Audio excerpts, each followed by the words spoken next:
Okay, good evening all, and welcome to this session of Kuri Conversations. My name is Raja Kuri. I'm the CEO of Kuri Conversation, and I would like to start our program with a land acknowledgement. As we begin, it is important to acknowledge that we are on indigenous land and territories, known and unknown. We respect indigenous peoples as the original stewards of this land and the enduring relationship that exists between indigenous peoples and their traditional territories. As immigrants and settlers to this land, we recognize that we have an active role in reconciliation. Also, before we start our program, I'd like to recognize our sponsor tonight, Peter Larson and the Ottawa office on Israel-Palestine.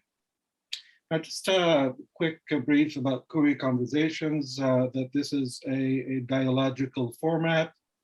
We meet here to discuss issues and understand them better and try to, sort of go beyond the noise and the fog around them and the controversies and the sensationalism and all that.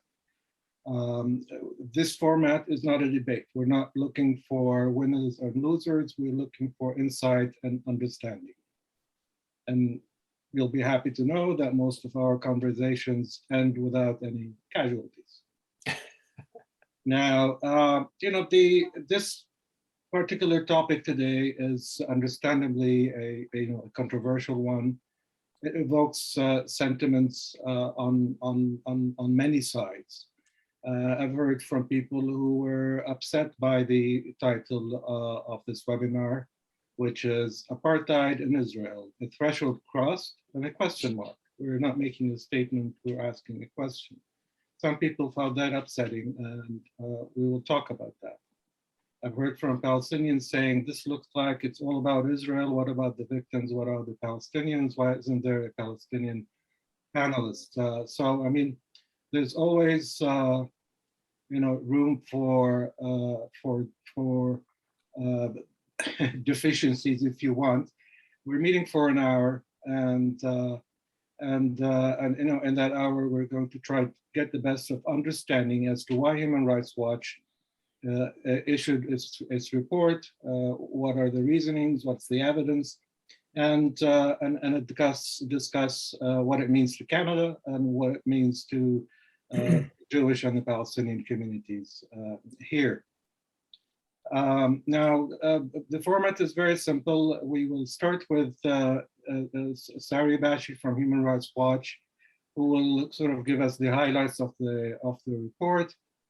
And then Jon and I will have a three-way conversation with her, which will be followed by a Q&A where you will all be able to pose questions to anyone, to any of us.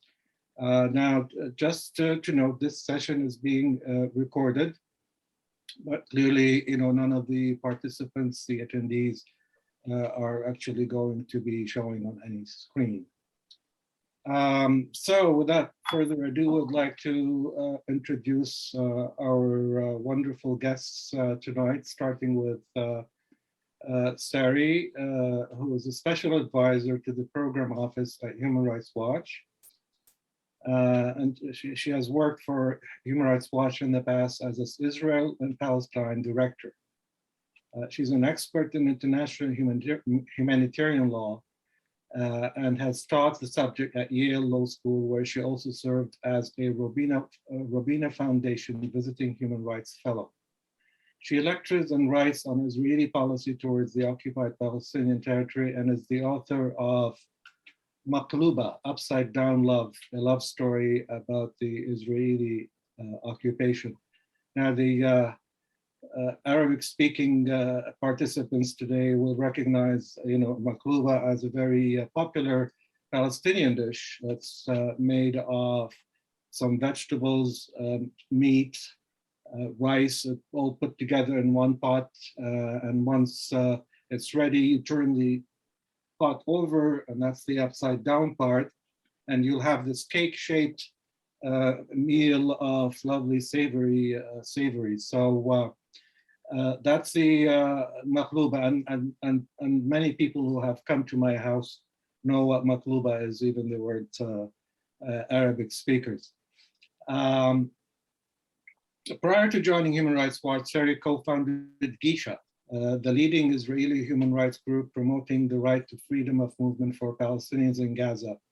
And she served as Gisha's executive director for 9 years.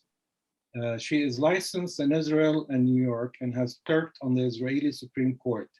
She is a marathon and ultramarathon runner and author of the blog Bamba in Ramallah. Your bio can leave someone who's looking for your ethnicity thinking maybe you're Palestinian, maybe you're Jewish. You're an Israeli Jew, as I understand. Yes. And what about the Ramallah part? I live in Ramallah when I'm not living in North Carolina. That's the Ramallah part. Okay. Well, welcome, Sari. And now for our second guest, Ambassador Jon Allen. He was born in Winnipeg and joined the Department of External Affairs, where he spent his early career in the legal bureau of the department, representing Canada in disputes under the Canada-US Free Trade Agreement, and working in the areas of human rights, humanitarian, and environmental law. He held the positions of Director General, North America Bureau, and Minister of Political Affairs at the Canadian Embassy in Washington. As Assistant Deputy Minister of the Americas, he managed Canada's relations with North America, Latin America, and the Caribbean. From 2006 to 2010, Mr. Allen was Canada's ambassador to Israel, and this was followed by ambassadorship to Spain and Andorra, and a term as the chargé d'affaires at the Holy See, or to the Holy See. He is currently a senior fellow at Timon School of Global Affairs and Public Policy and at Glendon College, and a distinguished fellow of the Canadian International Council. He is the president of Project Rosanna and a member of the board of Transparency International Canada. Well, welcome both. We're delighted to have you with us. You come in tonight from North Carolina, Sari, as I understand. Yes. Well, so a special welcome to you, having survived Thanksgiving weekend down there. And, please, Sari, sort of put us in the picture of this report, main findings, and in non-legalese, as plain language as possible. Sure. So I want to just say a few words about Human Rights Watch, where I work. It's an international human rights organization headquartered in New York.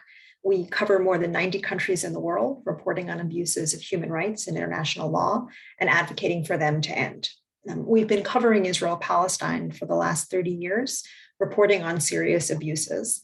And I want to take a moment to just locate us geographically. So when I say Israel-Palestine, I mean the area of land between the Mediterranean Sea and the Jordan River that includes the state of Israel within the 1949 armistice lines, the occupied West Bank, and the occupied Gaza Strip, historical Palestine, or the biblical land of Israel.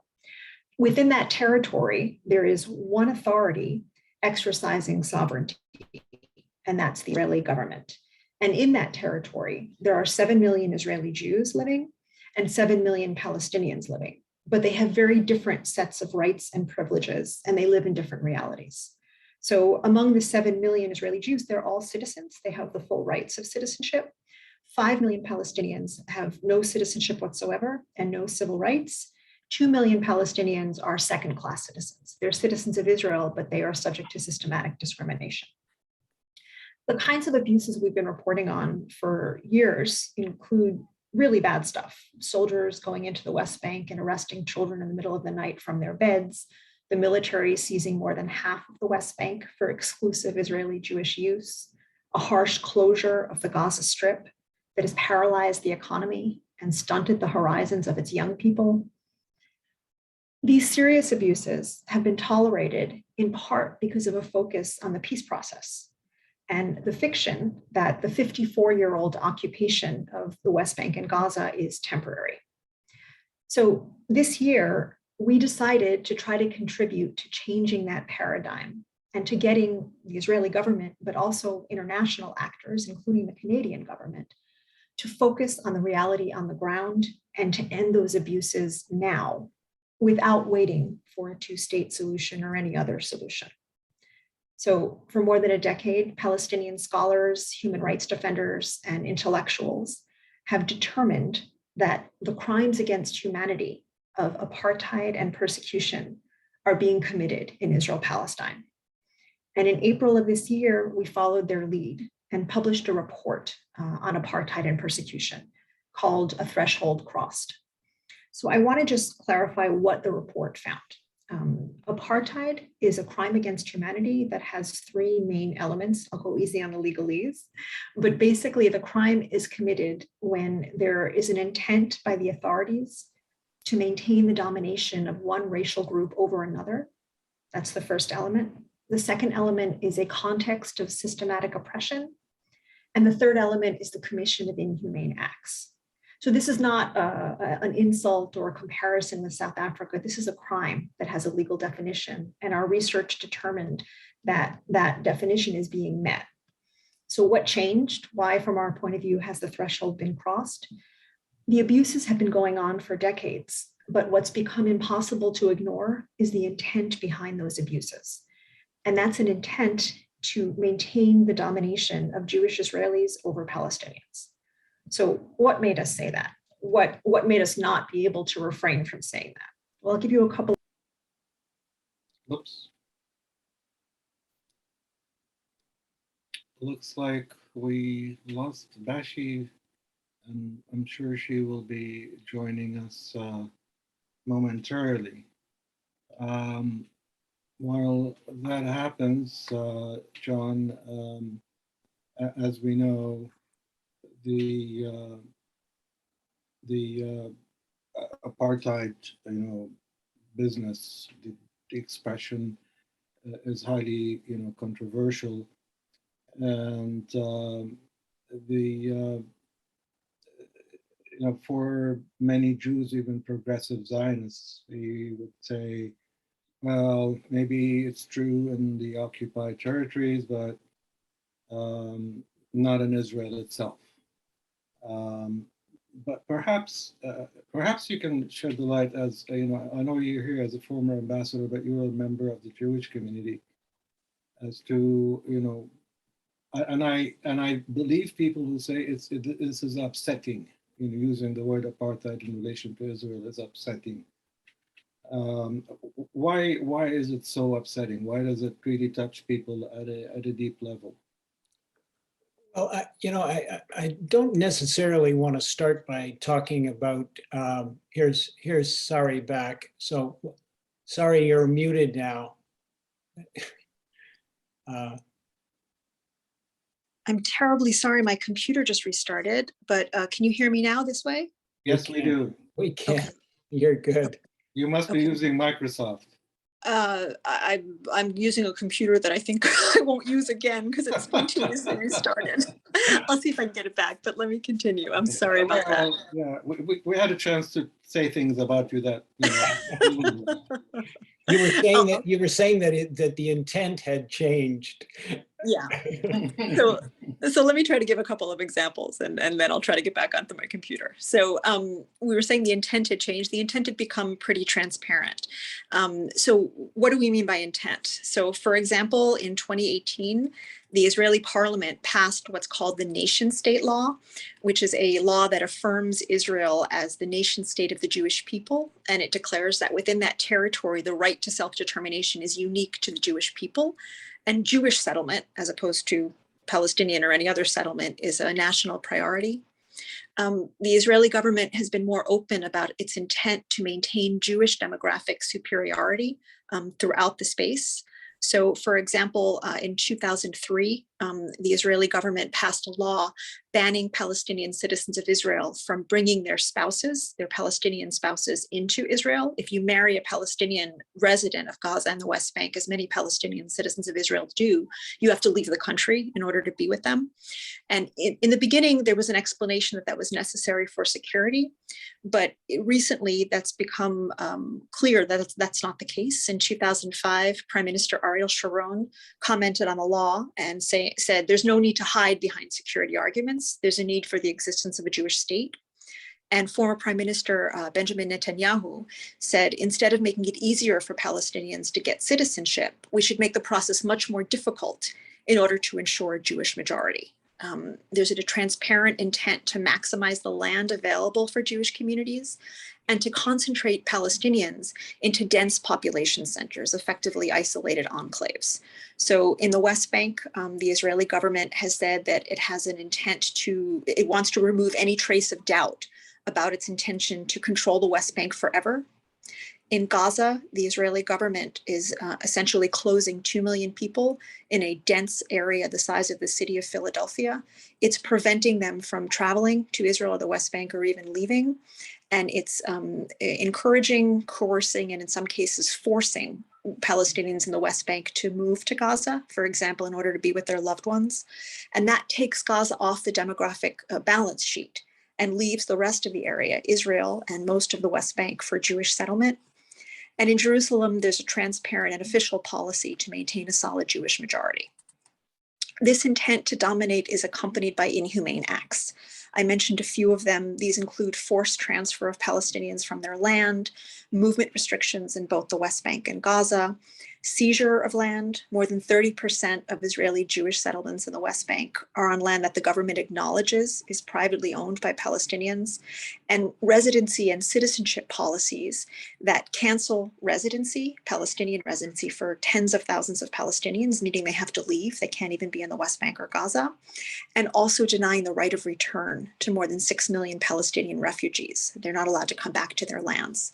And that's accompanied by a mass suspension of civil rights for 5 million Palestinians. I want to say a word about security.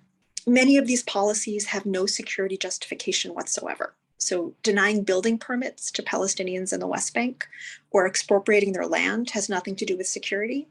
And others use security as a pretext, like, for example, the family reunification law, which the authorities now acknowledge is for demographic reasons.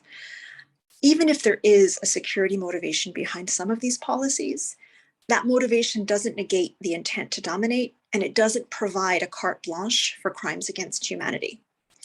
The other thing I want to comment on is the question of permanence. This is not temporary, and the government is being pretty clear about it. In 2019, then Prime Minister Benjamin Netanyahu said the Israeli military and security forces will continue to rule the entire territory up to Jordan. And if you go to the West Bank, you'll see it. There are the roads and the infrastructure seamlessly connect Israeli settlements to the state of Israel in a way that doesn't feel very temporary. The possibility that there may one day be a peace deal that will end these abusive practices does not negate the present day reality of apartheid and persecution.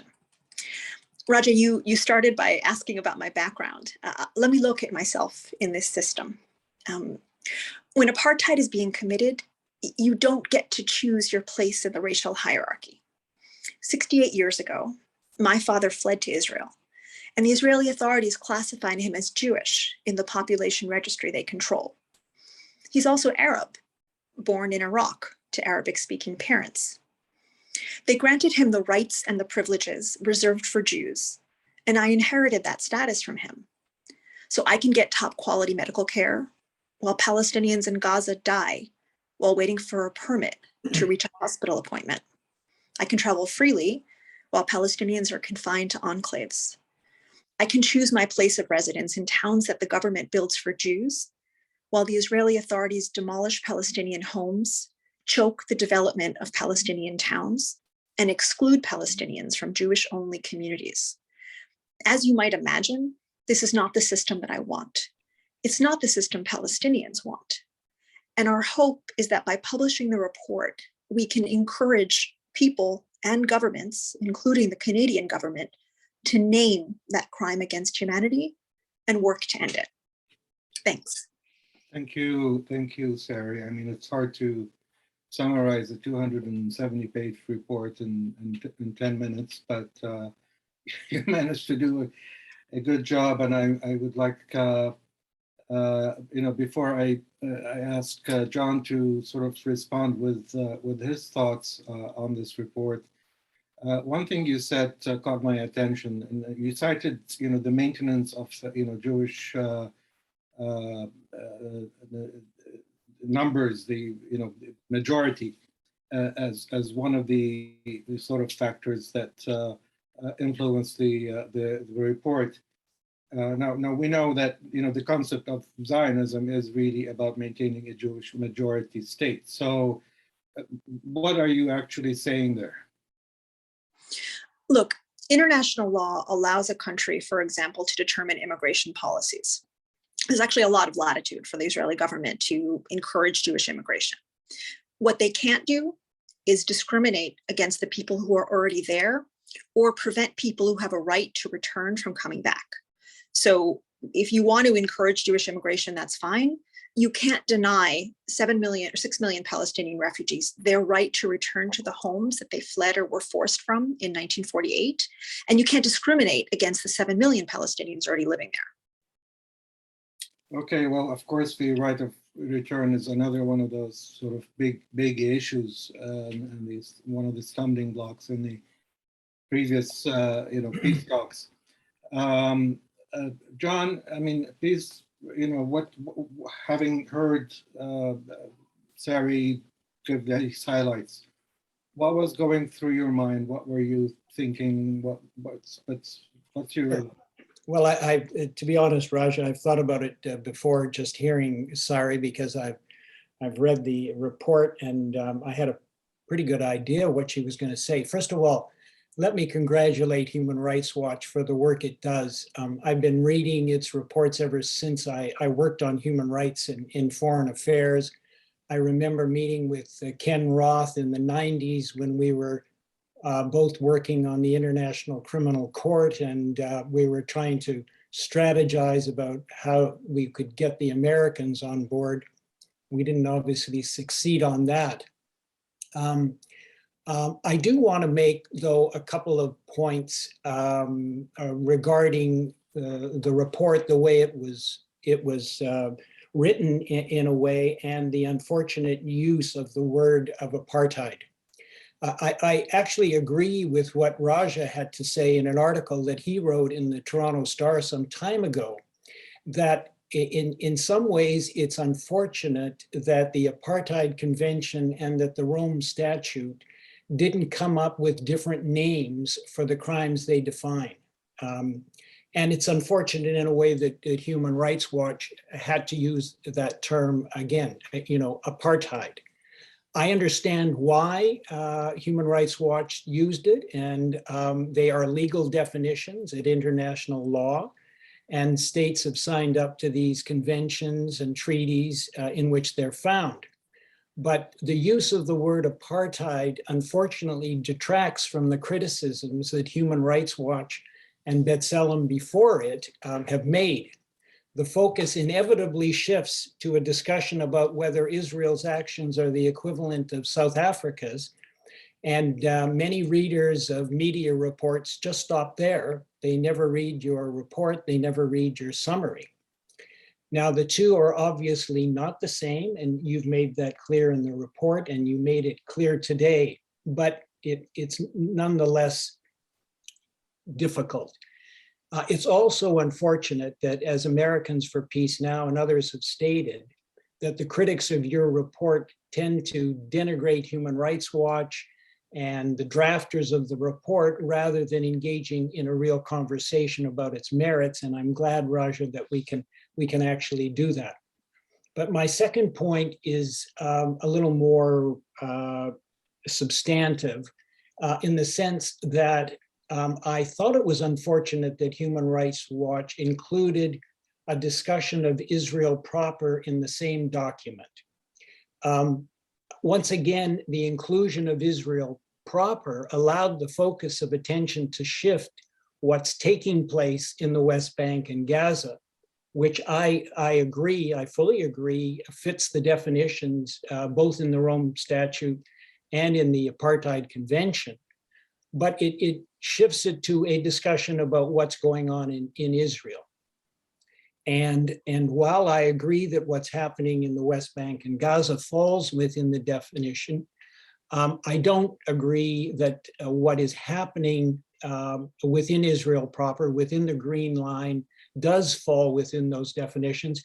And I don't think that the report actually separates the two out very carefully. You're kind of left with the impression that maybe within Israel it's apartheid, maybe not clear. I don't think you can compare stateless Palestinians under military occupation living in the West Bank and Gaza residents living in a virtual prison without access to the sea, to the air, to the territory outside its borders on the one hand, with Arab Israelis living in Israel on the other hand. There is discrimination of Arab Israelis or Palestinian Israelis, depending on how they wish to be called in Israel. No question. Housing, education, infrastructure, and crime are all serious problems within the Arab Israeli community, and they should have been addressed a long time ago. Poverty levels within that community far exceed those of Israeli Jews, although even within Jewish communities, there are significant differences in treatment of, and poverty levels between Ashkenazis and Yemenis, for example, or between Ashkenazis and the Mizrahis or the Sephardim. It's undeniable that the nation state law is discriminatory, and it's contrary to Israel's declaration of independence. It looks, it feels bad, and it's wrong, no question. But at the same time, approximately 40% of the recent graduating class of medical doctors in Israel are Arab Israelis. Many pharmacists throughout the country are Arab Israeli, and in fact, most of them are women. An Islamist party, RAM, led by an imam, dentist, politician, Mansour Abbas, is part of the currently mostly right-wing Bennett government. And he would have been part of the Netanyahu government had three radical right parties not prohibited it. An Arab Israeli is a minister in the current government. After the 2015 election, after the 2019 election, the Arab Israeli parties were actually the third largest in the country. The Bennett government recently passed its first budget in over 2 years. And Mansour Abbas, the head of that party that I was just mentioning, won an unprecedented allocation of US $10 billion for the Arab sector. And those monies will hopefully be spent on education, health, housing, and infrastructure. And there was more money set aside for fighting crime, which is rampant in the Arab Israeli sector right now, completely out of control. There's also a suggestion in the report that Israel has an obligation to agree to the full right of return of 5.7 million Palestinians. Now, in 1948, 750,000 Palestinians either were forced out or fled because of the war. I'm not sure that international law actually requires that Israel allow that right of return of not only the 750,000, many of whom, of course, have died, but of all their descendants. John, if I may just, the law of return or the right of return, and I think that's too big of an issue to deal with today as well. Sure. You've made a number of points, I think, about the apartheid label itself. Yep. And clearly, you're making very significant distinctions between the occupied areas and the and Israel. Yep. Now, I'd like, Sari, you made an effort to say this is not South African apartheid, but it's still apartheid under a sort of international law, and Jon is saying, well, you know, the label is unfortunate because that's when people think apartheid, they think, you know, South Africa, and you know, he's making this distinction between occupied areas, Israel. What's your take on that? What's your response to that? Sure. So the first thing I want to say is my computer is back. So yeah, that's good. Yes. I mean, thanks, Jon, for that point. Look, in the report, we're clear that the crime against humanity, we said, has 3 elements, and those elements come together in the occupied territory, in Gaza and the West Bank. But one of those elements, the intent to dominate, is present throughout the space. And if we didn't acknowledge that and document that, we'd be missing something really fundamental. And here I want to make kind of a point that always gets to me. The only people who insist on the green line, on the 1949 boundaries of Israel and the West Bank being separate, are liberal Zionists and foreigners. Within Israel, there is a concerted effort to blur and erase that distinction. The Israeli president, who is a darling of the Zionist left, has just decided to spend the first night of Hanukkah in Hebron, which is a settlement in the occupied territory. And he has called, for example, a decision by the Ben & Jerry's ice cream company not to sell ice cream in settlements a form of terrorism. So, and he's a liberal. So what I'm trying to say is that that distinction is badly blurred. We acknowledge the differences. In Israel, we find systematic discrimination. In the occupied territory, we find a systematic oppression, which is different. But at the same time, if you live in that space, you understand that this is a policy to ensure Jewish supremacy in as much of the space as possible, and confine Palestinians to enclaves where they have different statuses. It's not just a distinction between Palestinian residents of the occupied territory and Israeli citizens. There are degrees. You can be a Palestinian resident of the occupied territory who has a Jerusalem ID card, and then you have a little extra rights. You can be a Palestinian resident of the West Bank, not a Jerusalemite, and you're better off than someone from Gaza. And you can be a Palestinian resident of Gaza, and then you have the worst situation. And all of that is controlled by the Israeli government, which controls the population registry. So you have 7 million people who are being categorized and classified in different ways, but the intent is the same, and the result is pretty bad. The other thing I want to comment on is this idea of unhelpful or unfortunate. Yeah, it's unfortunate. Yeah, it's a pretty severe word. And we didn't come to this lightly.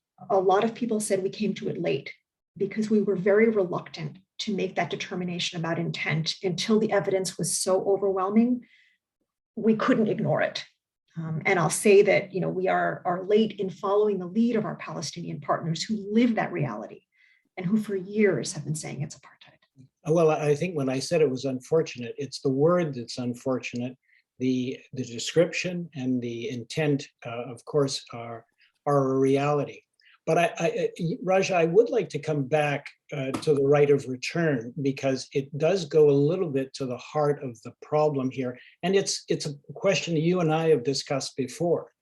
I mean, is Israel going to remain the nation state of the Jewish people? Many people on this call, many people in the world don't think that's right. They don't think it's important. They don't think it's necessary.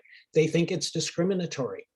But there are also many people who are not yet and may never be prepared to accept a one-state solution.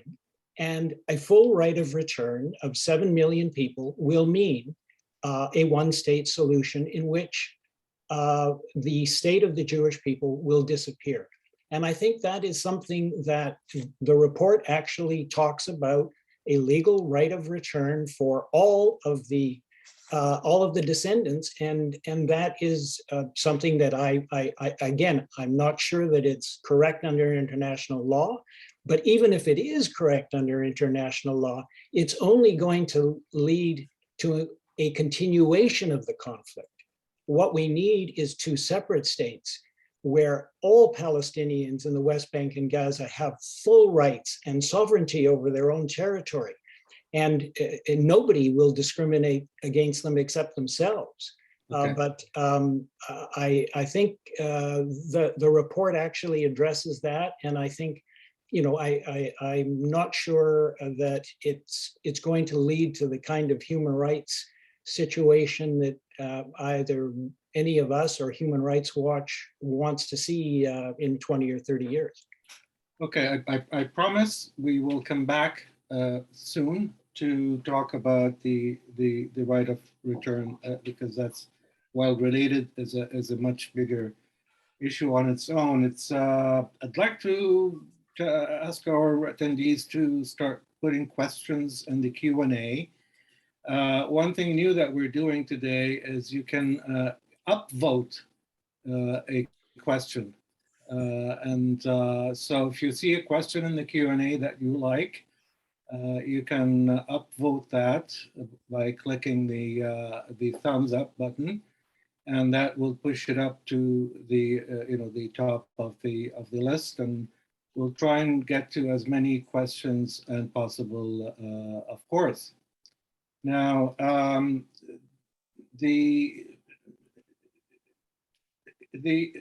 like to ask you, Jon, as a former ambassador, the Canadian government, the former Minister of Foreign Affairs, Marc Garneau, when asked about this report, he said, we reject the notion categorically. The Canadian media, by and large, ignored it. CBC, radio, online, TV, nothing. Global Mail covered it some, but that was for over a day or two. Normally when such a charge of apartheid, which is huge, is made, people pay attention.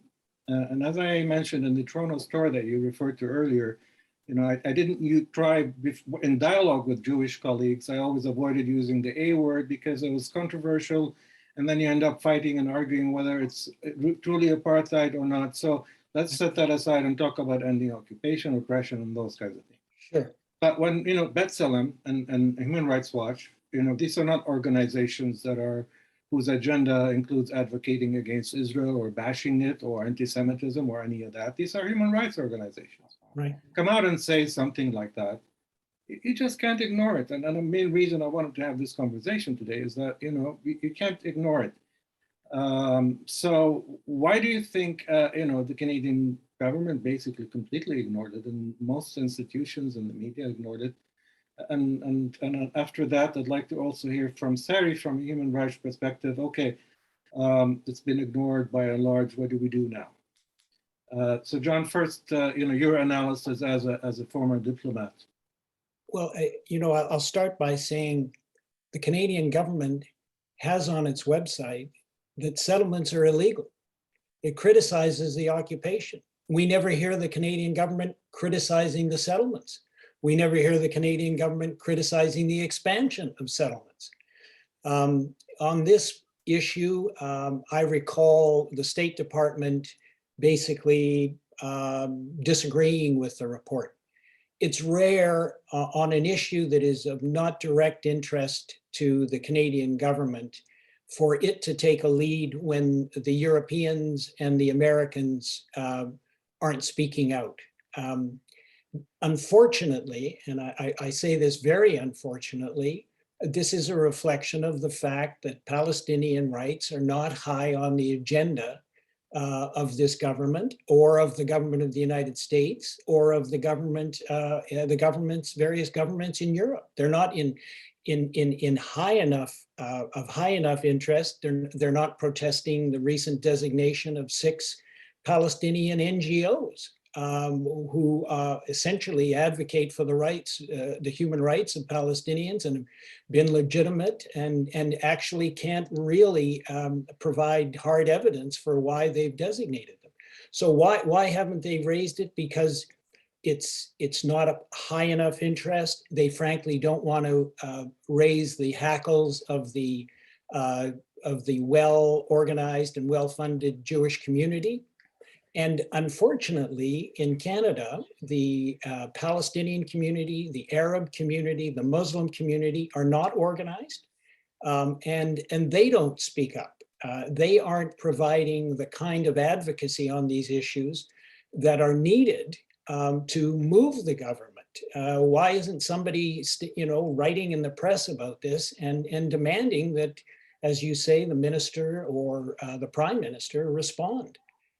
It's not happening, and I, like you, regret it. But I don't expect it to happen, to be honest. Thanks, John. So, Sari, what's next? The report is done. It's at least worth discussion and understanding what it says and why. But it's been ignored. So what is your take on that? So I actually want to take issue with the analysis that the report has been ignored. In Canada, it's true, it didn't get tremendous pickup, but everywhere else in the world it did. And this is not to toot Human Rights Watch's horn. We rode on a wave of years and years of work by Palestinian organizations, by B'Tselem more recently. But when we said it, people listened. So, for example, the French foreign minister for the first time used the word apartheid in referring to Israel-Palestine. The Belgian foreign minister did so. Le Monde had an editorial endorsing the framework. In popular media, Jon Allen, Saturday Night Live, celebrities have been saying this is apartheid, referring to the Human Rights Watch report. And maybe most interestingly, 2 weeks after we published the report, the escalation, the war broke out in Gaza, and people used the report to understand what was going on, because the report connected the dots between forcible transfer in East Jerusalem by Jewish settlers against Palestinians and demonstrations inside Israel in mixed Arab and Palestinian and Jewish cities, demonstrations in the West Bank, and demonstrations along the border in Gaza. The report analyzed those root causes and made the point that this is a single policy that Palestinians are resisting. So I hope it will be influential. Already there's been a commission of inquiry by the UN, which is one of the recommendations in the report, to focus on serious abuses in Israel-Palestine. We're also asking that the ICC prosecutor, the International Criminal Court, which has opened an investigation into serious crimes in Israel-Palestine, investigate the crimes against humanity of apartheid and persecution. And we've sent that report to the prosecutor's office. We're asking governments, including the Canadian government, to name the situation as it is and to review their agreements with Israel, their bilateral agreements, to ensure that they don't contribute to those crimes of apartheid and persecution. So there's a lot of work to do. We're doing it together with Palestinian and Israeli human rights defenders. And there's a lot that people in Canada can do as well. And I think the government is behind the curve as to where people are. I think there's growing acknowledgement that what's happening in Israel-Palestine is not that different, unfortunately, from what's happening in a lot of places in the world. There is an authority that is repressing one group for the benefit of another, and it needs to stop. Well, certainly the May events, the conflagration that happened in May, had meaning in a number of ways. Blurring of the boundaries, as you said, between Green Line and because so there seemed to be a revolt happening throughout the land of historic Palestine. But also it showed that the North American, primarily North American justice movement, the Black Lives Matter, the Me Too, the Idle No More, saw these kind of similarities that you were talking about and started speaking out and seeing that justice is lacking there the same way it's lacking in sort of in other places. Do you think this has a room to make any impact in like the mainstream political body in North America, United States and Canada, is nowhere near this? I mean, they're still very much what they were years ago. Do you think there's room for this justice-seeking movement to actually make inroads into the mainstream? Absolutely. It's a very long-term process. Unfortunately, we have a lot of work to do, but the idea is to de-exceptionalize oppression in Israel-Palestine. It's no different than it is anywhere else. It has its local peculiarities, but it's one government, oppressing one people for the benefit of another. And in terms of what that means for North American governments, particularly the United States government, the Israeli government is far from being the only government in the Middle East that the US government arms, funds, and provides political support to, despite serious human rights abuses. And so what we're asking is that Israel be de-exceptionalized. It should be treated no better and no worse than any other authority and subject to the same scrutiny. And the fact that more and more the public is with us and they're seeing those connections gives me hope. You know what, and Raja, I think the point that Sari made, that the idea that either there is a conflict and security requires these activities in Gaza and the West Bank, or that their peace is, around the corner and it's going to deal with it. I think that's an extremely important point, because whether or not there's a conflict and whether or not there may or have been peace talks, it doesn't justify the treatment of Palestinians in the West Bank and Gaza.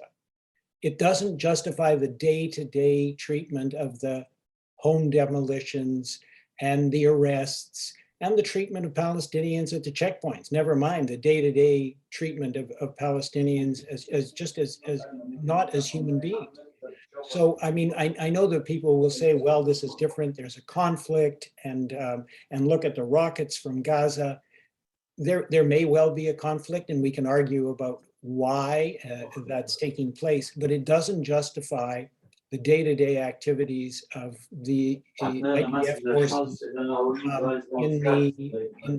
in the territories. It doesn't justify the fact that the IDF watches while settlers are causing violence against Palestinian children and Palestinian villagers. Well, yeah, I mean, you'll get no disagreement from us there. There's a question for you from the audience, John.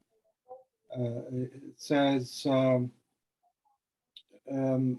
Israel has created the conditions in Gaza and the West Bank, making it responsible for the apartheid conditions there, which you seem to agree to. Doesn't that make Israel or its government an apartheid government? Yeah, I agree with, as I said, I agree. Somebody's not muted for some reason. Yeah, I'm not sure who that is. Mm-hmm.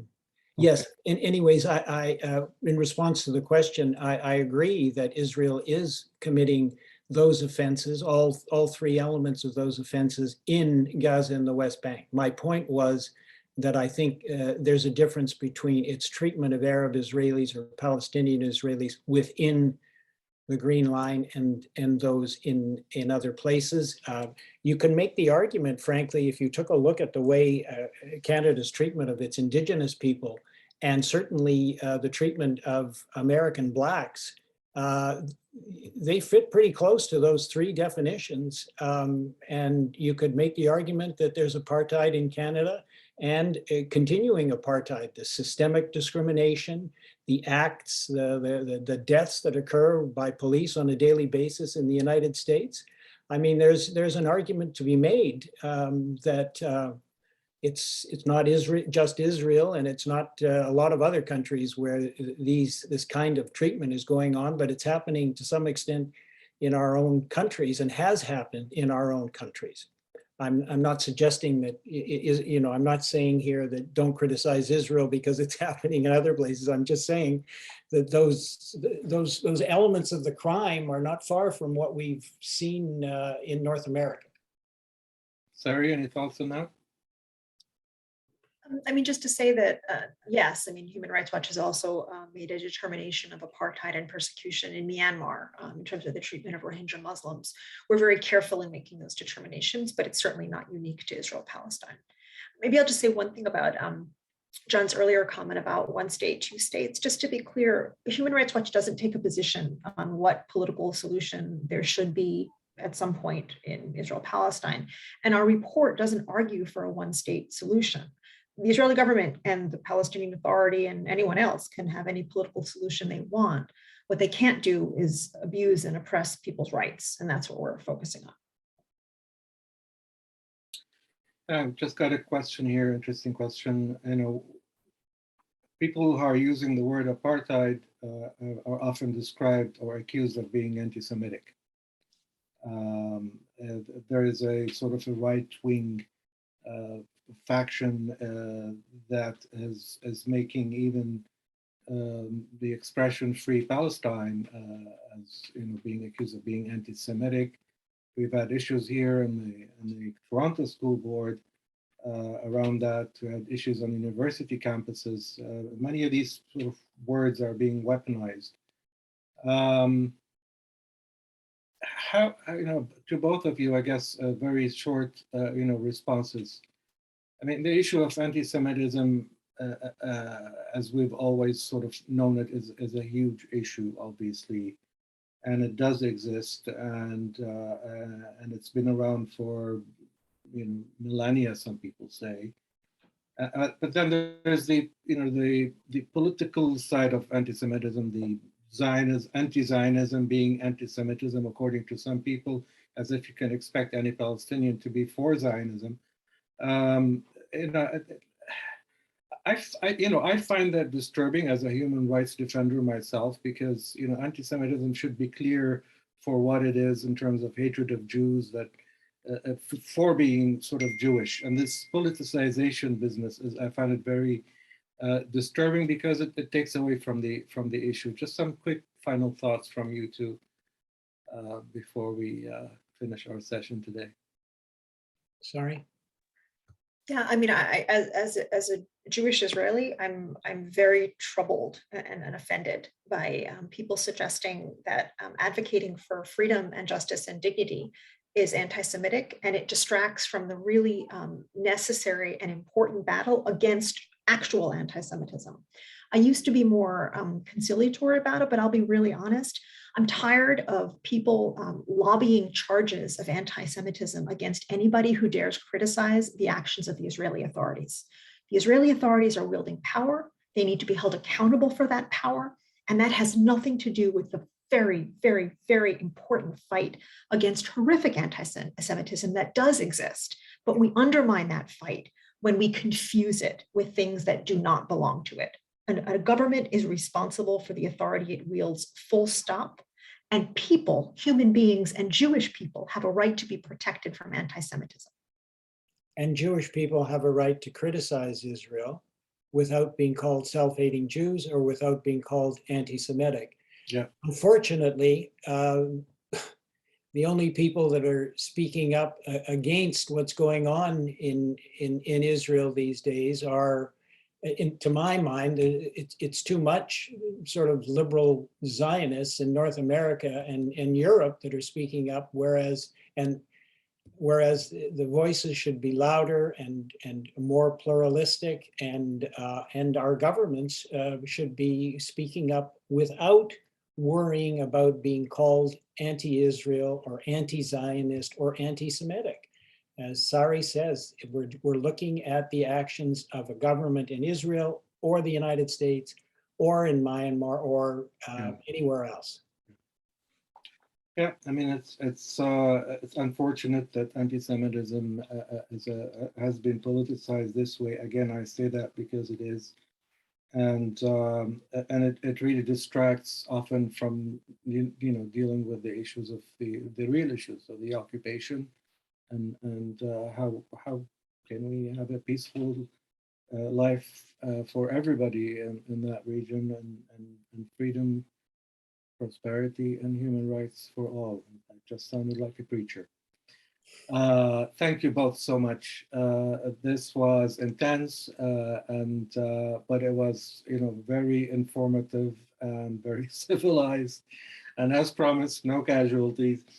I promised to bring the issue of the right of return back for an equally civil discussion and conversation. Because like many other things, it's become one of those wedge issues. You stop talking about it and then you stop talking about anything else. Thanks again.